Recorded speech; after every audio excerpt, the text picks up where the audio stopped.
Good morning. Thank you, Jane, for that great introduction, and thank you to VCC for having me participate in my first learning exchange. As Jane mentioned, I am the newest director of the Community Development Financial Institutions Fund, which we call the CDFI Fund for short. The CDFI Fund was started in 1994, so we are celebrating our 25th anniversary.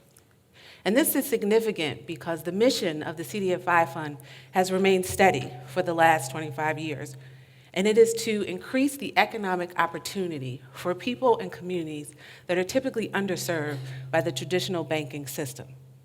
And the way that we do that is we support the network of community development lenders, investors, and financial service providers, like VCC and others who are in the room today.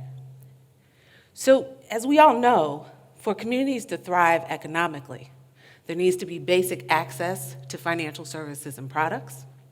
There needs to be affordable credit available, and there needs to be investment into these communities. CDFIs are that gateway. CDFIs know how to pull together various resources to enable communities to have access to the economic products they need to prosper. So I'll talk a little bit about what exactly is a CDFI. A CDFI can be a bank, it can be a credit union, it could be a loan fund, it could be a venture capital firm. But the core part of a CDFI is the mission. They're mission-oriented.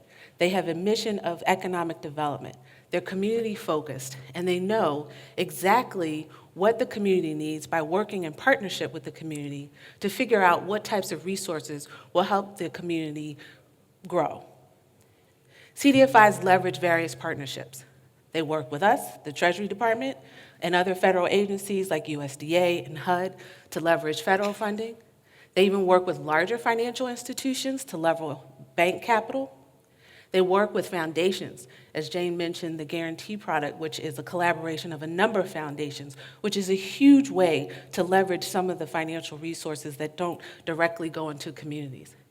And they also, and probably most importantly, connect to the community organizations that know firsthand from their residents, their businesses, their developers, what that specific community needs to prosper. Now, the CDFI Fund starts by certifying these organizations. We look at the mission. We look at the target market. When we say target market, we mean the areas that the CDFIs are committing to invest more than 60% of their capital. We also look at the accountability of these organizations. Do you have people in your organization that represent the people that you are serving? There are about 1,100 CDFIs across the country. I'm pretty sure everyone in this room and watching abroad, if you thought about something that came to your community that you needed, if you thought about a development that was helping to lift up the economic conditions of your community, there's a CDFI in there.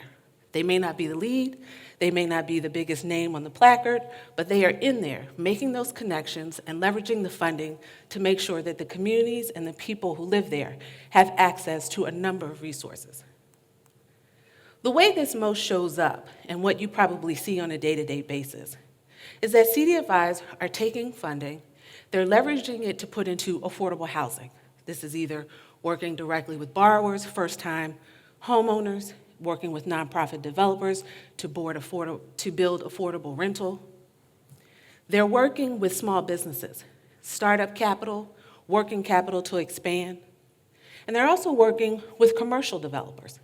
Sometimes there are retail facilities, other services that a community is lacking, such as healthcare facilities, food outlets, schools, libraries, and even just general retail that will bring more jobs and services to a community.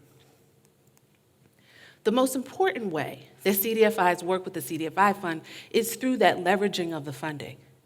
The CDFI Fund provides a number of programs we award on a competitive basis every year: grant funding, tax credits, and we have a bond guarantee program. And what CDFIs are able to do is take our funding and leverage it 8, 10, 12 times over. We provide financial assistance awards, which allows CDFIs to take our funds and put them into new products and services, shore up their balance sheet, do developmental services. We also provide technical assistance in the form of financial grants, but also in the form of capacity building through peer-to-peer learning, through bringing CDFIs together to talk about specific issues to help them grow internally and build the capacity to serve their communities. All of this trickles down to impact. Now, when we say impact, people use impact in different ways. The way the CDFI fund uses impact is to look at what our awardees actually do. I can say in 2019 alone, just from looking at our awardees that receive our CDFI program funding, they have deployed $21.5 billion in total loans and investments across the country.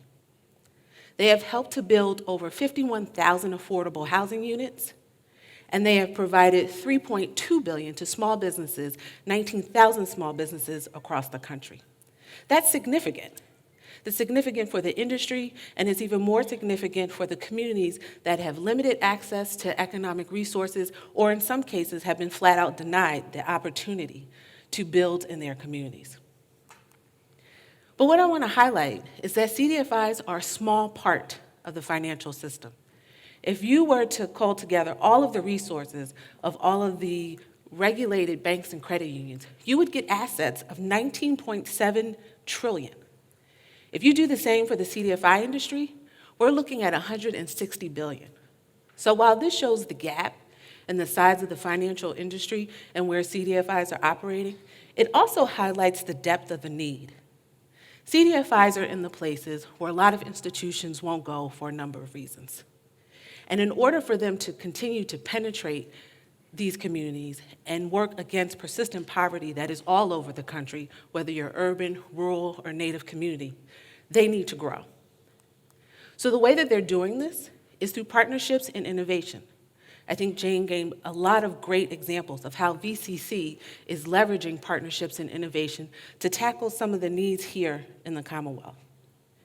We also see a lot of partnering with community organizations to develop products and services that may not be nationally used, but may be very specific to a very small group of people who have been traditionally denied. We see technology coming in and broadening the reach of products.